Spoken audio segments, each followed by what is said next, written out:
Well, good afternoon, everyone, and welcome to this fifth CAFII webinar of 2024 on open banking in Canada, with three expert lawyers from three leading Canadian law firms. My name is Keith Martin, and I am the Executive Director of the Canadian Association of Financial Institutions and Insurance, or CAFII. On behalf of myself and the CAFII Board of Directors, we'd like to thank you for joining our webinar today. CAFII is a not-for-profit association dedicated to the development of an open and flexible insurance marketplace. Our 15 members include the insurance arms of Canada's major banks and credit unions, along with their insurer partners, which underwrite credit protection insurance and travel insurance. Members of the audience, if you have any questions that you would like to ask the panelists during this webinar, please send them to me as the host using Zoom's Q&A function, and I will pose them on your behalf. We're fortunate today to have three expert lawyers with us, each with a law firm that is a CAFII associate. Allow me to introduce them. Meaghan Obee Tower is a partner at Stikeman Elliott LLP in the banking and finance, insurance and reinsurance, financial products and services, and restructuring and insolvency groups. Her practice focuses on secured and unsecured lending, debt financing, financial services regulation, and corporate solvency restructuring. Meaghan's regulatory practice focuses on providing advice to banks, trust companies, and the insurance sector on regulation and compliance matters, including in connection with both normal course regulatory compliance, such as licensing and reporting, and regulatory matters in connection with extraordinary transactions, such as formation, acquisitions, and dispositions. Meaghan has been recognized in a number of directories as a leading lawyer in Canada. From regulatory to in-house industry work, Bridgette Gouland's vast experience across the financial services industry gives distinctly holistic perspective to clients looking to evolve their governance strategies and navigate the sector's complex framework. Co-head of Tory's consumer protection practice and fintech group, Bridgette has more than 30 years of experience working in the financial services industry, including the banking, insurance, and financial cooperative sectors, with roles ranging from general counsel and policy management to serving as the Deputy Commissioner of the Financial Consumer Agency of Canada for nearly 5 years. Bridgette has deep knowledge of the legislative framework applicable to financial institutions in Canada, with a particular emphasis on consumer protection matters. Sam Delechantos is an associate at Fasken Martineau de Moulin LLP in the Emerging Technology Group. Sam is a certified anti-money laundering specialist and regularly provides strategic counsel to growing fintechs on their compliance obligations and the adoption of new technologies and processes.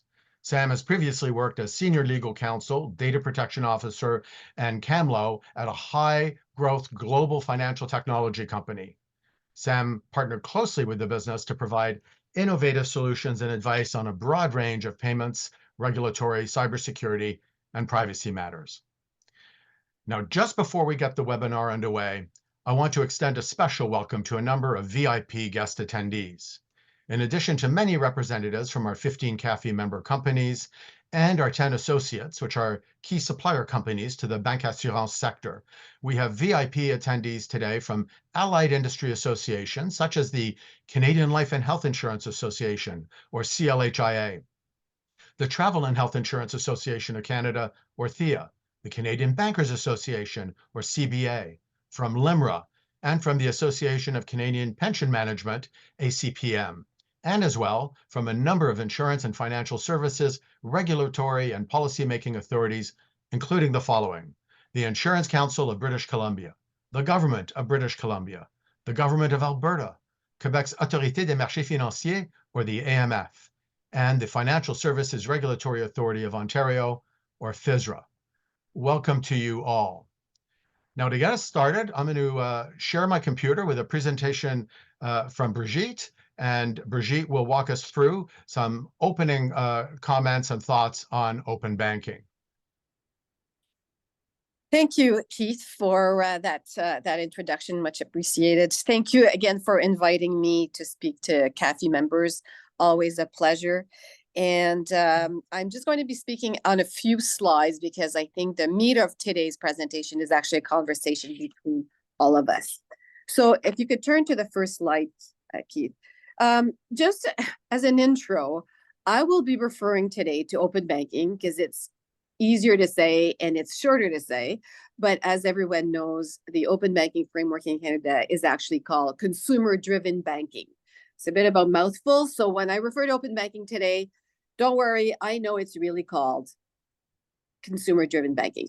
So if you could turn to the next slide. So just a kind of a brief summary of where we are at now. So as most of you probably know, the consumer-driven banking framework, the open banking framework, was introduced in Parliament in April and was and received royal assent on June 20th. What this framework is composed of is actually two pieces.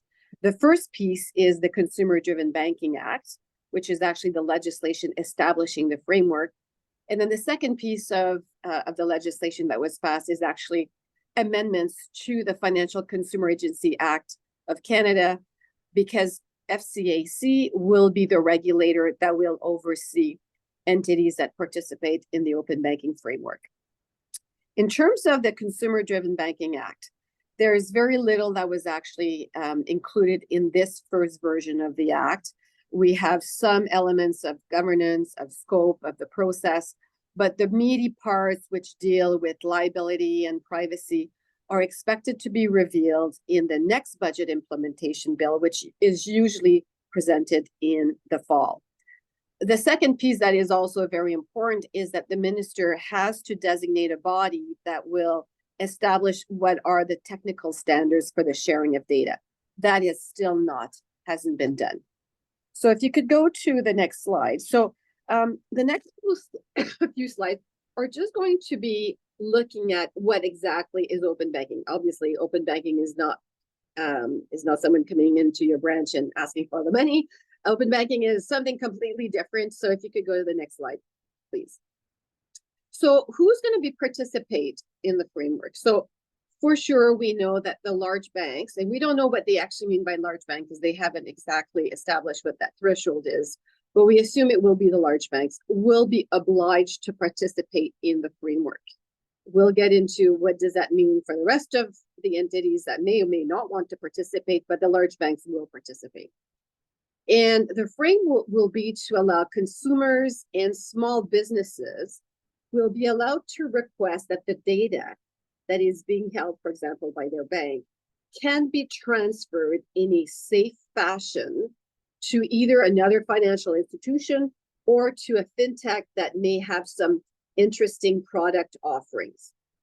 So that's basically the purpose of the open banking framework, is to put an end to screen scraping so that the data can remain safe and that customers can do whatever they want with that data.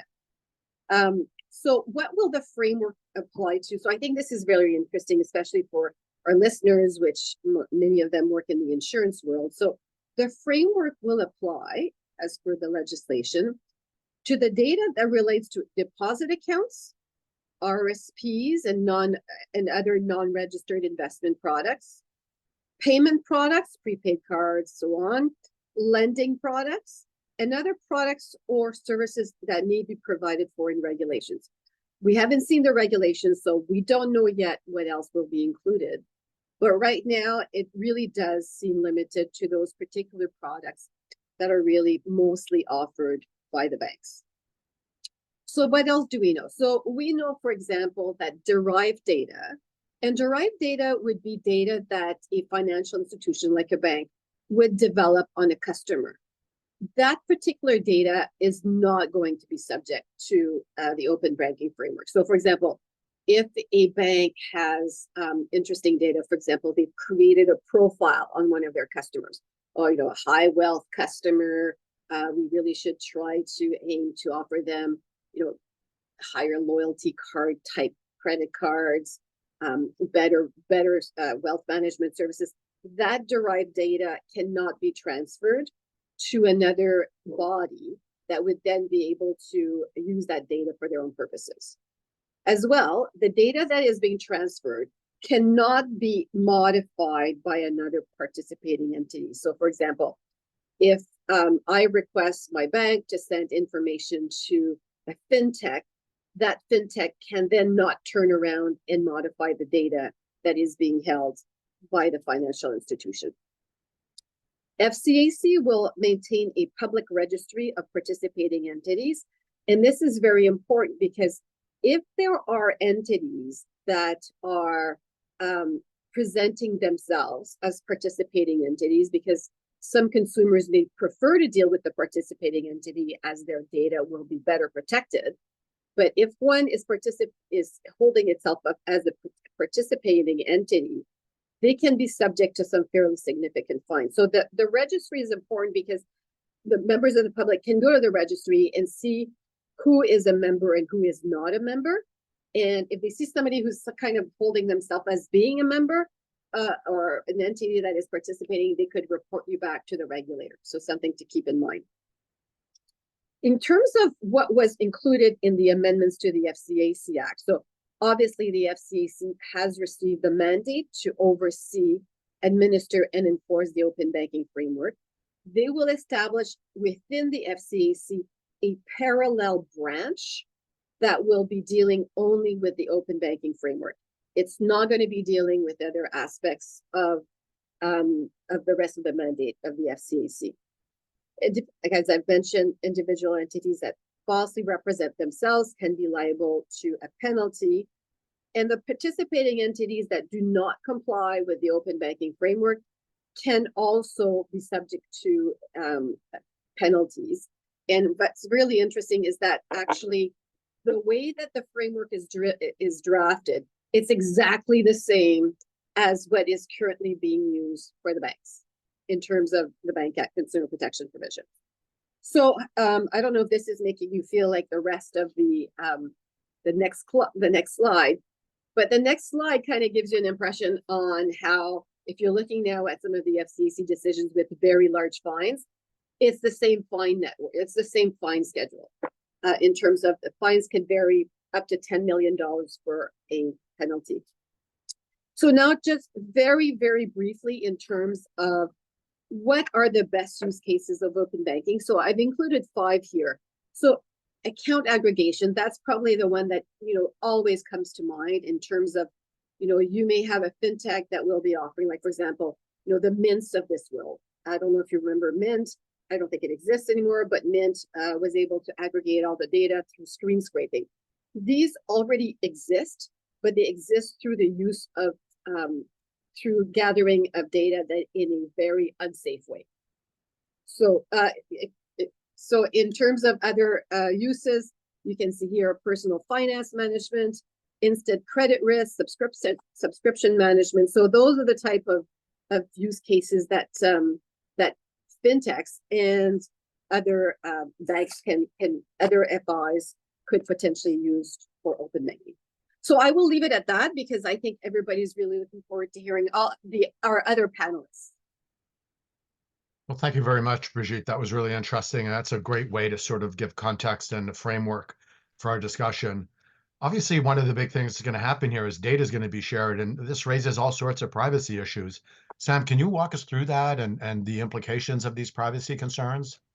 Yeah, of course. I think starting on a positive with this Open Banking Act or Consumer Driven Banking Act, it's really helping to get us away from that screen scraping that Bridgette had mentioned. That was the practice of organizations basically taking the credentials of consumers and sort of scraping their data, and that was raising real concerns around accuracy, the quality of the data, etc., and the fact that those credentials were sort of sitting out there with these organizations. And so with these open banking frameworks being implemented, screen scraping will no longer be necessary due to the dedicated API framework that will be set up. Obviously, how those APIs will be set up, the technical standards are still yet to be set. So, that's something that we will all have to keep an eye on in the future because obviously, in the past, technical standards have often been very flexible to sort of apply to multiple organizations of different sizes. Otherwise, the compliance burden can be quite large. So seeing whether those standards in the future continue to be flexible is of interest to me. and how I think consent is being managed is another one.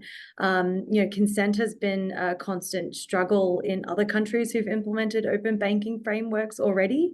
There's technical issues with the interoperability between sort of the data holder and the data recipients. And so where they're syncing that consent from the consumer, the data recipient may get that consent, and then when they're passing over to the data holder, it doesn't always translate well, and that's causing there to be a disconnect, and then consumers aren't actually sort of getting their data appropriately, and they're not getting that connection that they thought. And so how consent is being obtained and how that's being shared, I think will continue to be an issue.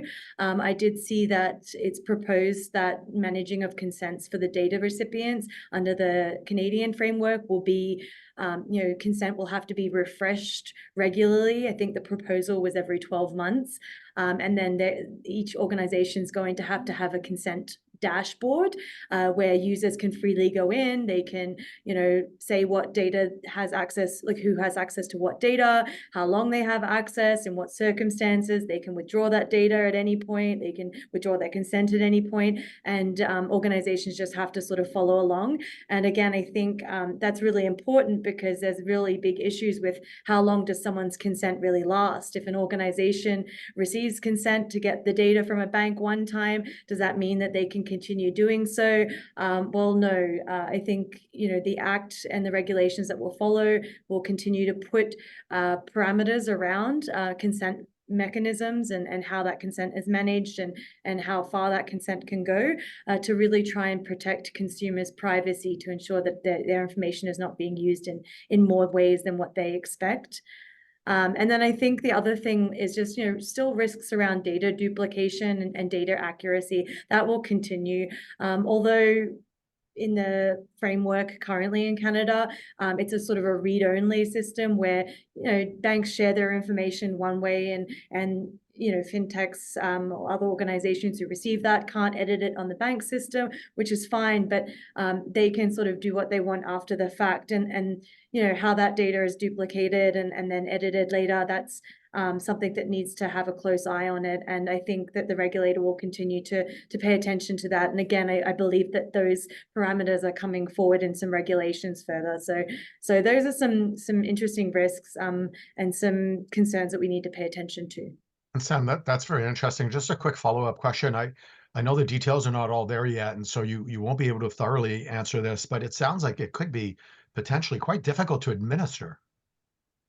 For the consent piece, especially, yes. I know there's a lot of companies in other spaces, like social media companies, for example, who've been under fire quite a lot around their consent practices, and they've all sort of moved towards that process of having like a very fully functional consent dashboard. But I don't necessarily think that model lends itself well to every organization. So it may be a technical lift for some organizations to have that access for individuals. Thank you. Bridgette, Meaghan, anything you want to add on the privacy issue? Nope, I think this was really well covered. Nothing Well, for Meaghan, me I'll go either. to you then on the whole issue of who are the participants in open banking. And we heard from Bridgette that the big banks, whatever that ultimately is going to be defined as, have to participate. But what about other financial institutions? Can they flat out refuse? Can they say no? We won't engage in this? I think at this time, good afternoon, Keith, and thank you for inviting me to participate. Thank you. At this time, that certainly is the expectation that once the world or the sort of group of quote unquote large Canadian banks is determined, that others in the space that maybe consumers would naturally think must participate will not be required to. So that's sort of to be determined. But what the sort of obvious entities that come to mind are things like Bridgette mentioned, the fintechs. We also think about entities such as securities dealers, credit unions, and other sort of entities with that kind of what I'll call play in the space. It's the expectation that they could opt in or not.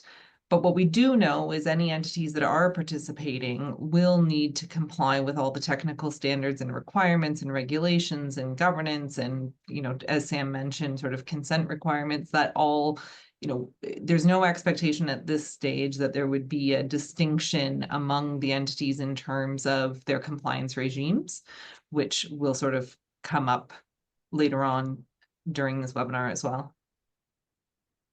Okay, excellent. And before I go to the next question, on any of these questions, if any of the panelists wants to jump in, please just do so. We were interested in all your perspectives. Bridgette, I wouldn't be a good Canadian if I didn't ask a question about jurisdictional issues.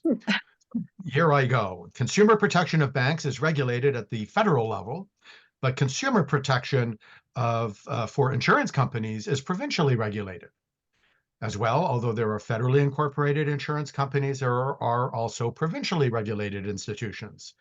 So Bridgette, could you tell us in a nutshell, what are the jurisdictional issues around open banking? Well, it's much bigger than a nutshell, and unless that nut happens to be a coconut. So, but I'm gonna do my best to summarize it. There are a lot of jurisdictional issues, like you've mentioned. The insurance companies being provincially or federally regulated. There's also credit unions that are also federally regulated for the federal credit unions as well as provincial credit unions. And the banks, although the banks are federally regulated, mostly, they're also subject to provincial consumer protection legislation. And some of the provinces right now are thinking about establishing their own open banking legislation. So if you're looking for a sea of legislative jurisdictional issues, you've hit it here. But let's try to kind of just think through a little bit, what are these issues here? So one of the first issue is you will get provincially regulated institutions like provincial insurance companies and credit unions, if they decide to participate, are now going to be subject to the FCAC, federal regulator. It's not rare in Canada where you have entities that are subject to multiple regulators. Even the banks are subject to, FINTRAC, OSFI, CDIC, FCAC. So lots of regulators, whether federal or provincial, privacy regulator, that already exists. Where it becomes a little bit more interesting is in what's viewed as a provincial world, and consumer protection is considered the provincial space. And when I was at the FCAC, we navigated that space very carefully because there were some provincial requirements and federal requirements that dealt with consumer protection. And this is where it may become a little bit more difficult when it comes to open banking. Sam was talking about privacy. Well, privacy is already regulated by another regulator at both the provincial and the federal level. So what will open banking do when the legislation is established? How is that going to be navigated there? So one of the ways that the FCC the government tried to kind of deal a little bit politically with that decision, and if you read the way that it was introduced, is that they introduced this concept of a senior deputy commissioner that will be making the decisions regarding open banking. It will not be the commissioner. It will be the senior deputy commissioner. And for some reason, there's a belief, maybe an understanding that, this smoke and mirrors of a senior deputy commissioner is going to kind of sidestep this issue of a federal regulator also making decisions on open banking. It's very interesting, and I'm sure that us lawyers on the call are quite happy because we'll be busy for years to come with jurisdictional issues. Anything Meaghan or Sam want to add on that before I move to the next question? All right, thanks, Bridgette. That was interesting, very helpful. Sam, there's other jurisdictions in the world that have done this, and so maybe we can learn from them and see what the path might be for Canada. Could you share with us your knowledge of what other jurisdictions internationally have done, how it compares with Canada, and really any insights it might offer us in terms of what to expect? Yeah, I think we've already taken some pages out of the books of Australia, UK, and the EU, who have been sort of trailblazers in the open banking space. They've been sort of working towards it for many years now, and I think they've all had missteps and problems. And it appears that some of the gaps that were in those approaches and their frameworks have been somewhat resolved in the proposed Canadian Framework and Act. So that's, good to see. But essentially, I'll turn to my homeland, Australia. it's had a phased approach of implementation, and it sort of took the same approach as what Canada is in that they're allowing organizations to become sort of accredited or authorized to participate in the open banking framework. And in their phased approach of this implementation, they've been allowing certain industries and certain organizations to adopt it first and sort of move forward and test out the waters of the framework. And then they were sort of opening it up to other organizations as it progressed. Now, part of that approach was due to the API reliability and just the technical capabilities that were available and that they could support. Obviously, they can't on-ramp a lot of organizations all at once and try to make it technically sound. It wasn't something that was feasible for them. And so it's just been a very, very slow implementation and launch. The first number of accredited data recipients or data holders they've been very limited, and the number of participants has been really slow to rise just because of how slow they've been taking to get the technical capabilities up to scratch. And so that in turn has then made consumer uptake be quite limited. Most of the recipients in participating right now is obviously the large banks, but then just sort of personal wealth management tools, I believe. And so again, it kind of is a bit concerning because this taking so much time, you lose that momentum, and then you lose participation in the framework and in the initiatives. And then does it achieve what it was meant to achieve in the first place, right? If no one's sort of opting in, are they really securing the rights for consumers as they intended? Because many organizations may continue to just operate on that screen scraping model instead, because, hey, we don't want to wait 3 years to be allowed on this framework. We don't wait for this technical capabilities. We'll just do what we've always done.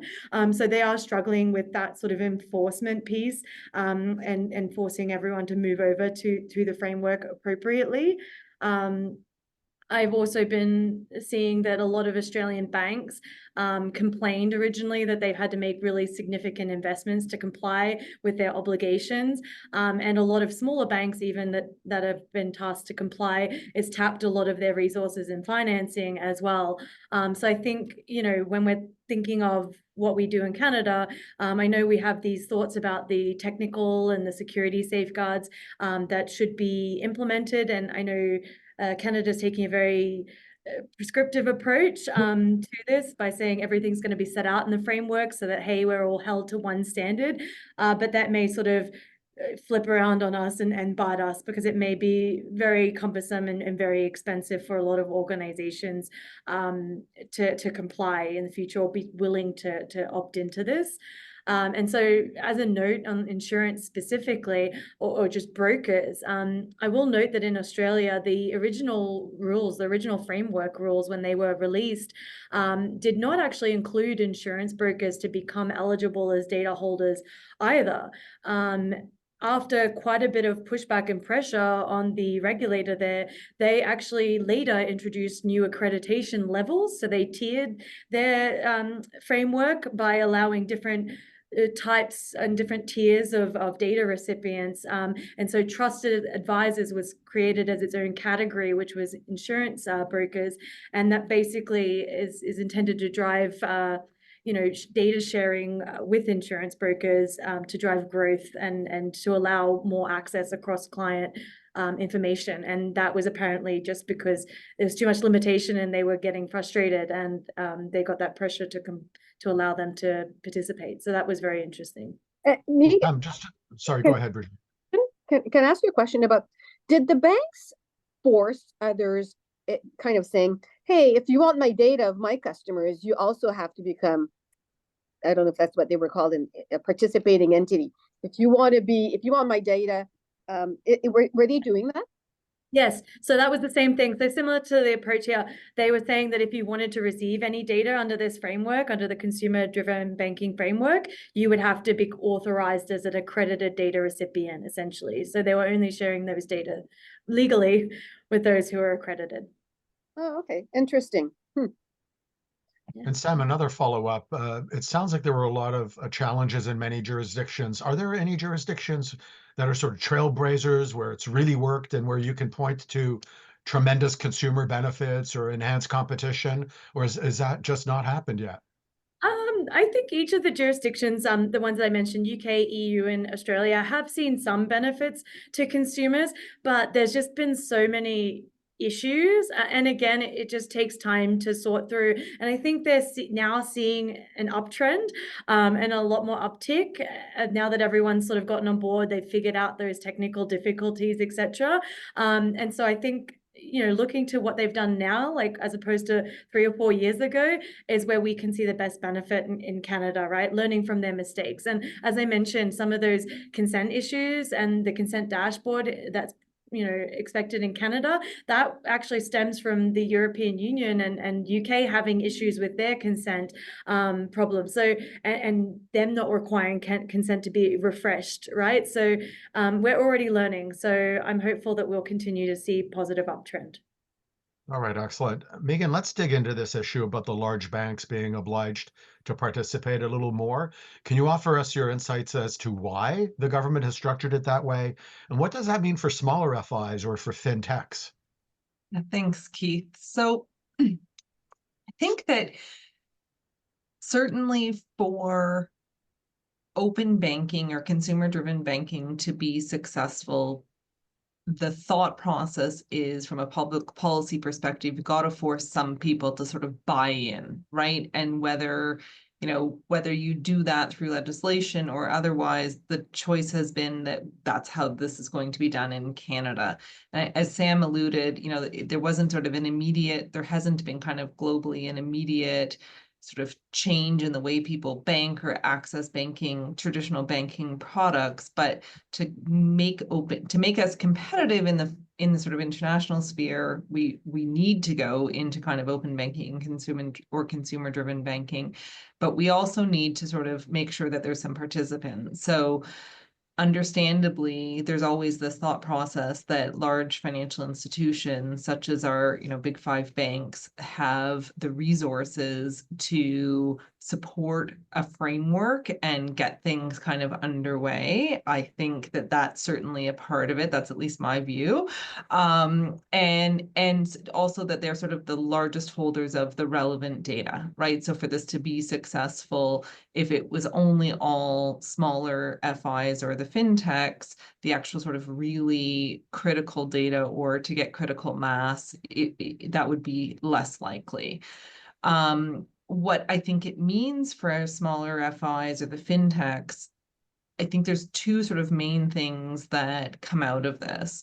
There are going to be hurdles to entry, right? This is going to be a resource intensive, at least at the beginning, a resource intensive system. It's going to take time, effort, money, people, servers, backbone structure, a lot of trial and error to put this in place. And so for the smaller institutions, that could be a bit of a barrier to entry, right? And so the system that currently is being used, the sort of screen scraping, it's been working to some extent. And I think that some FIs will sort of say, or even fintechs will say, that's been working, I'm just going to keep doing what I'm doing, because the hurdles to get kind of into the market are too much for us. I also think that for some people, they'll view this as really worthwhile, and that it will enable them to be more competitive and access consumers that are sort of holistically entrenched in with the larger FIs, if they actually implement what they need to do to be participating. And then, you know, we'll see it as money well spent, I guess is what I would say. Thank you very much, Meaghan. Bridgette, Sam, any follow-up on that?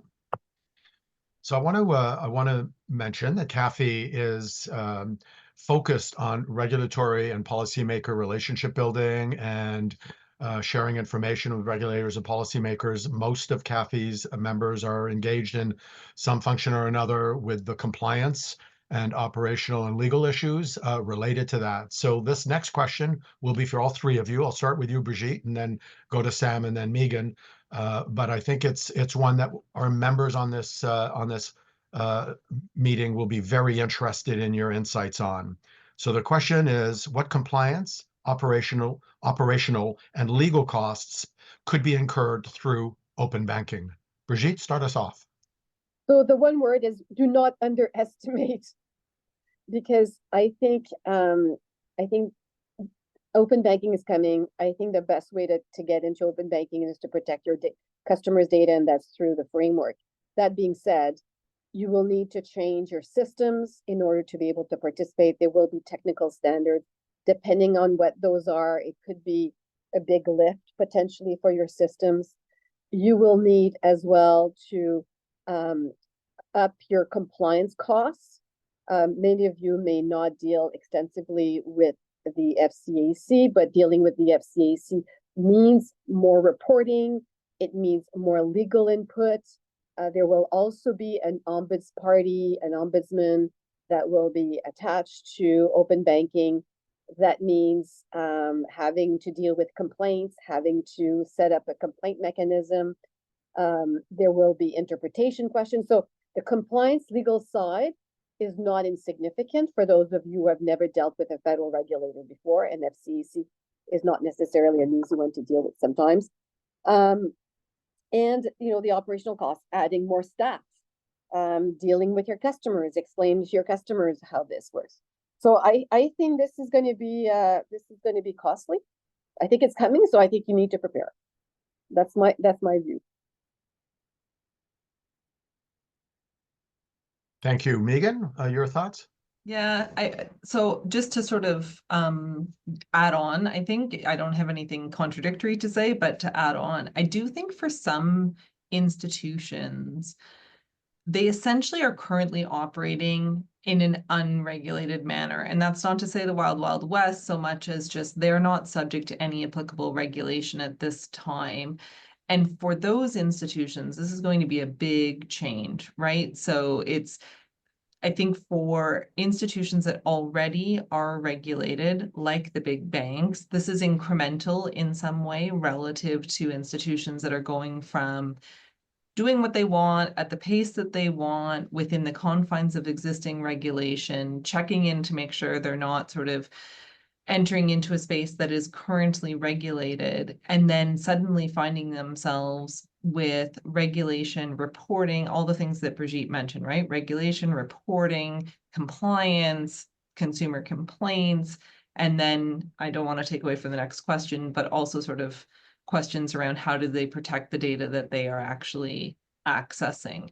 So I think it's very institution dependent how much of an impact this will have on their day-to-day business and their ability to be agile and change their business with the whims of consumers, but that there are institutions that will find this quite surprisingly resource and operational and costly, resource intensive and costly.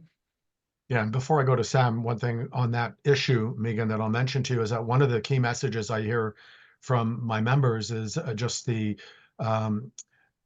pace and volume of regulatory change, and how difficult it is to keep up. They know they need to, and they definitely invest the resources necessary, but it's becoming ever more significant and difficult. And so if this is a sort of incremental addition, it will be no question a challenge. Absolutely. And we see that, I mean, in sort of all of the spaces that your members are active in, we're seeing that across the board, right? This isn't just an open banking issue.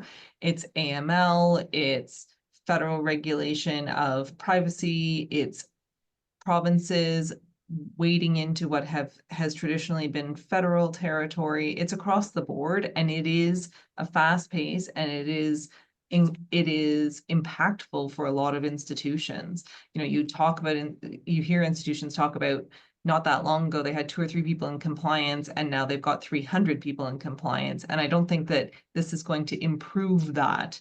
So it will be interesting to see. I mean, I think Bridgette's right. Like, it's coming. It's not as though this is a sort of pie in the sky idea, which it was not that long ago, but how much of an impact it has will be interesting to see. Thank you. Sam, we'd love to hear your thoughts as well. Yeah, I guess I mean, I agree with both what both have said so far, and I do think that those technical pieces will be the most challenging for even the bigger institutions, because a lot of the banks, I expect, and big organizations don't necessarily have the specific technical requirements to support the specific APIs that will be required for sharing that data and things like that. So they will need to engage, like, you know, contractors, technical experts, etc., to try and build that out and invest in their technical capabilities. So I think it will be a bit of a slog for everyone. And as Australia pointed out to us, even banks are complaining about the amount of resources and costs associated with implementing open banking there. All right, thank you all three of you for those interesting answers. Sam, we're going to stay with you. I want to think of a scenario where we have open banking, it's in place, and a bank transfers data at the customer's request to a fintech, and there's a breach. So tell us who's responsible. Yeah, so basically when the budget was discussed and this act was implemented, the rationale set out in the discussions was for the intention of the liability to be set by the act and then to move with the data itself. So the intention is that once the data leaves that data holder, the bank's hands essentially and their systems, the liability shifts completely then to the data recipient. So if a breach occurs after that transfer, then you would expect that fintech to be responsible for the breach, and that they would be liable. And obviously they would be liable under the act according to the regulations yet to be set, but they would also be liable under applicable privacy laws as well, depending on which province or whether they federally act or whether they're in a specific province. So they'll have to deal with that as well. Okay, excellent. Meaghan, we sort of touched upon how this is going to raise opportunities, but obviously we've heard from all three of you that there are also risks. Could you just share a little bit more about the risks and the benefits for fintechs and financial institutions? Yes, I think that it sort of depends a bit on what perspective you're taking. You know, where do you come from? Are you coming from a consumer perspective? Are you coming from a fintech? Are you coming from a large bank? But the expectation and the goal is that this is, as it is so aptly named, consumer driven. So the idea is supposed to be that in an open banking context, consumers are going to have an improved overall experience for their banking needs. And the idea from a fintech perspective, the benefit would be that fintechs are able to compete in a space that has traditionally or historically been essentially fulfilled by banks. Similarly, banks would benefit if they are able to be agile and adapt and have a broader product offering to benefit consumers. It will sort of depend as time progresses on how many participants there are in the market and how much sharing there really is, whether or not consumers benefit from this the way that it is envisioned that they will. I think also, my sort of final thing, without harping on any of the kind of stuff we've already talked about in terms of sort of barriers to entry, but I think the barriers to entry will be the biggest, not risk so much as drawback from a fintech, smaller FI perspective. And then from a risk perspective, specifically, risks for things like the privacy breaches or the data breaches are a significant risk, right? That the legislation is intended to or is expected to address that and make sure that participants have the right technological framework in order to be able to prevent that. But we all know that we hear about data breaches every day. And some of the institutions that consumers would expect are the most, quote unquote, well positioned to prevent data breaches still have them. So that is definitely a risk. I think it can make or break a company if they have a big data breach, right? So there are a number of them, but those are a few that came to mind for me. All right, thanks, Meaghan. As I think you know, CAFII represents the insurance sector.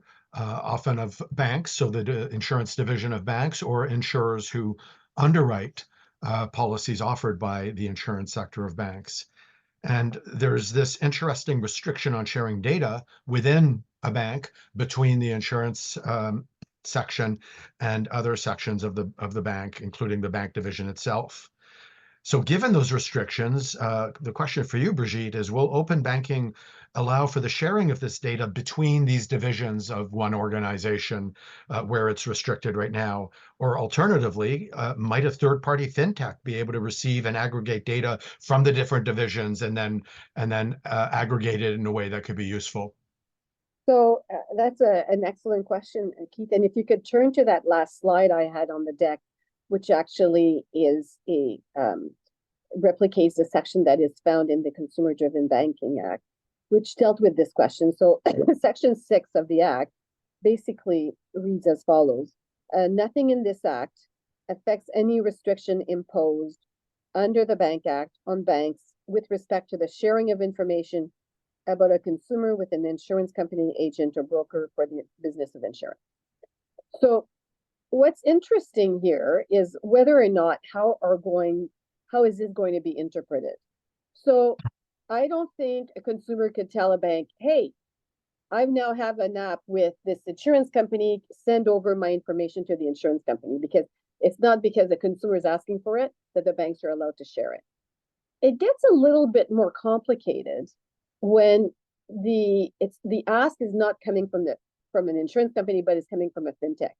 So a fintech is doing aggregation of information for a consumer, and then when the fintech contacts the bank, customer is asking for this, or I should say the customer through the app contacts the bank, send my information to the aggregator fintech. Well, is the fintech now allowed to share the information to an insurance company? The restriction is imposed on the banks, not on the fintech. But if that fintech is a participating entity, maybe kind of the tentacles of the Bank Act restrictions extend now to the fintech through this particular provision. What if the fintech is not a participating entity? Then it's not subject to this particular restriction. Does that mean that the fintech can then turn around and share the information with an insurance company? So definitely the objective is to continue with that restriction that currently exists in the Bank Act, where it will be very difficult for the banks to share customer information with insurance companies or insurance brokers. But how exactly will that work in an environment where there are other players that also access this information remains to be seen. And Bridgette, just to follow up on that, I mean, it would seem to me that if a customer instructs the bank and the insurance division of the bank to share information with a fintech, and the fintech receives this information, do they now need to know the regulatory restrictions imposed not on them but on the bank in order to, not aggregate information or share information from different parts where it's restricted? I mean, it nearly imposes bank level knowledge on, potentially small technology companies. Well, yes, I think like this Section 6, which is in the Consumer Driven Banking Act, kind of this is where it blurs the water, because if it wasn't in the Consumer Driven Banking Act, you would say, well, no, there's no reason why that fintech would need to know what's in the Bank Act. But if it's a fintech that is now subject to this new legislation, and in this legislation, there's actual reference to this restriction, how far does it extend? So I would like to think that it doesn't extend to fintech, that this is really meant that the banks can't share information with insurance companies, but reading it and applying it, and how FCAC decides to apply it, which is really the key, remains to be seen. And as you know, Keith, the insurance lobby in Canada, the insurance broker lobby in Canada is very, very strong. So I'm sure they're going to be doing their utmost to make sure it applies as far as it can. Sam, Meaghan, did you want to add anything on this question?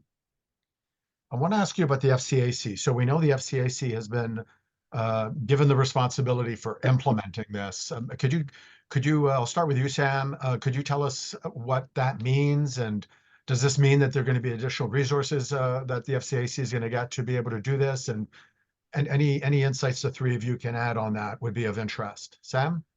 I think there was a certain amount of money sort of pledged to facilitate this. I believe it was $1 million at first, but there may be more discussions that I'm not aware of. But there's sort of a starting resource to be given to allow the additional ability of the SCAC to govern and manage this act. Yeah, so I think that they're willing to get in there to help them out, and they will need to add on additional resources to continue with building out the regulations and to implement them and manage them. That doesn't sound like a lot of money for something so major. It doesn't. I think there's expectation for more in the future, but this is just the initial contribution. Meaghan, could you add some insights on this? I think Bridgette's touched on the FCAC role in her previous comments, but they are intended to sort of be the overarching kind of regulatory body for the framework. And so their role will be everything from kind of helping enter, figuring out who participants are and ascertaining whether or not they are in compliance before they sort of get admitted into the system, and they'll be responsible for compliance related aspects of the framework.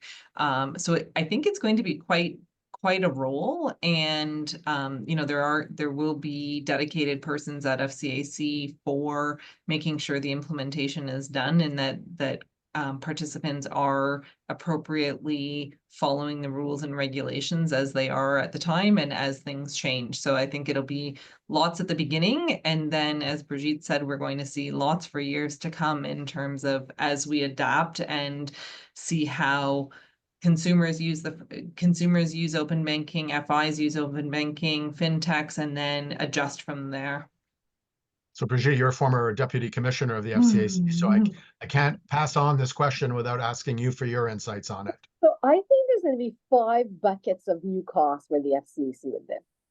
The first one is overseeing the participating entities, making sure that they comply with the Bank Act, with the Consumer-Driven Banking Act.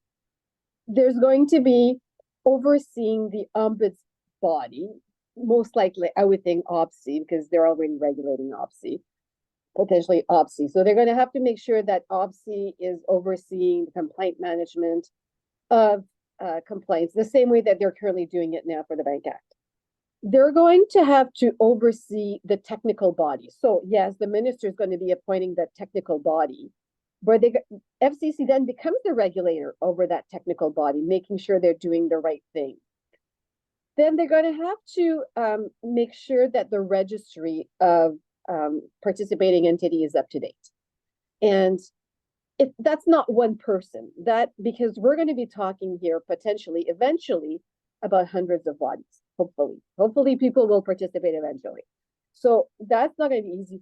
And the 5th thing, which is not often mentioned, is that one of the mandates of the FCAC is to do a trends analysis of what's happening in this area.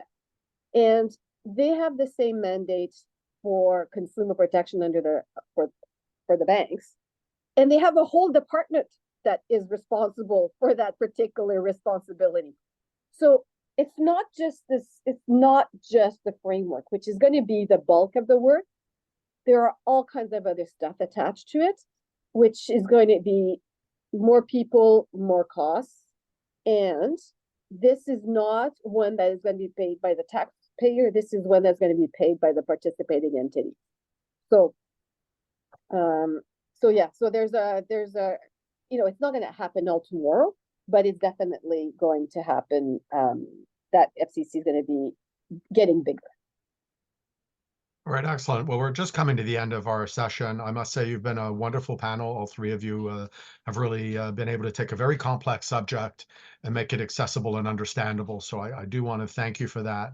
Just before we conclude our webinar today, I want to ask each of you, and I'll start with you, Bridgette, what are your words of advice to our participants on this meeting on how best to start preparing for the new framework? So understand where it's going, understand what the FCC's plans are. the new legislation hopefully will come this fall. Once it does, look at it, understand where it's going, and start putting some money in aside for this.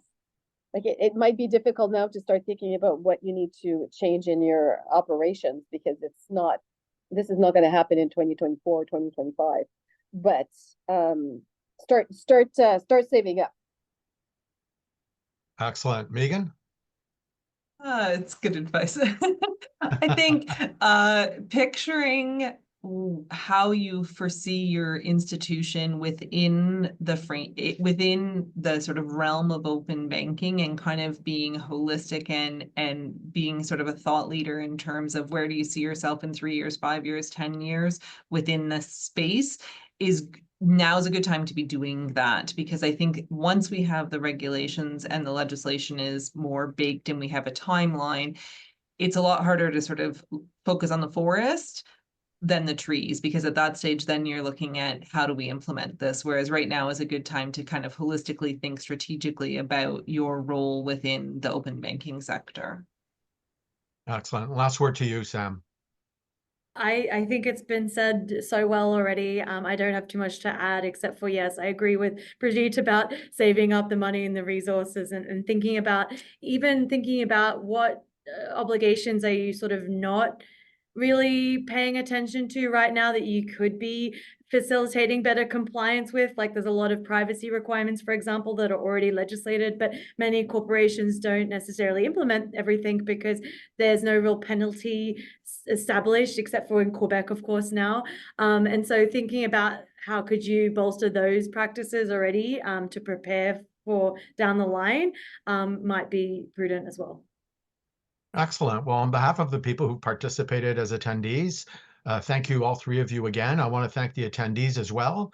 And we have one more webinar in November that I hope you can join us at. And in the meantime, please join me in thanking our webinar panelists. And I wish everybody a great rest of your day. Thank you. Bye-bye. Thanks, Keith. Thank you. Thanks. Bye-bye.